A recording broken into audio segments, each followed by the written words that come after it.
हुतात्मा आणि इंद्रायणी एक्सप्रेसच्या मोठ्या नावांना सुद्धा रेल्वे प्रशासन किंमत देत नाही, हे सोलापूरकरांचं दुर्दैव म्हणावं लागेल।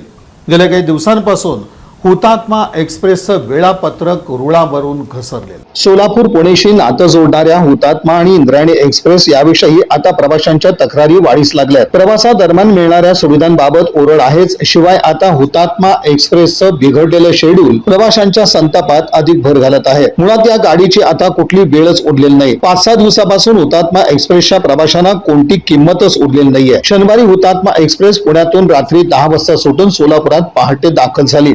रविवारी आणखीन यामध्ये भर पडली। 18 मे रोजी हुतात्मा एक्सप्रेसला तब्बल 6.25 तास लेट झाला। इकडे मंगळवारी सकाळी सोलापुरातून हुतात्मा 4 तास उशिराने सुटली। विशेष म्हणजे वंदे भारत एक्सप्रेस मात्र वेळेवर धावत राहिली। दौंड मनमाड दरम्यान इंटरलॉकिंग कामामुळे हा उशीर होत असल्याचं रेल्वे प्रशासनानं स्पष्ट केलंय। मात्र याबाबत रेल्वेचं नियोजन कोलमडलेलं दिसून येतं। अशा कामांमुळे इतका मोठा परिणाम होईल याची प्रवाशांना अगदी ऐनवेळी माहिती दिली जाते। तांत्रिक कारण मात्र मान्य जरी केलं तरी हुतात्मा आणि इंद्रायणी या दोन्ही गाड्यांच्या वेळाबाबत आणि प्रवाशांना यातून मिळणाऱ्या सुविधांबाबत रेल्वे प्रशासनाला गांभीर्य उरलेलं दिसून येत नाही। याविषयी प्रवाशांमधून संताप दिसून येतोय। बहुतेक वेळेला अन्य गाड्यांना प्राधान्य देऊन इंद्रायणी आणि हुतात्मा यांना पिछाडीवर ठेवलं जातं। रेल्वे डब्यामधून मिळणारी असुविधा आणि वेळेचं उरलेलं नसलेलं तारतम्य यामुळे प्रवाशांचा रोष पाहायला मिळतोय।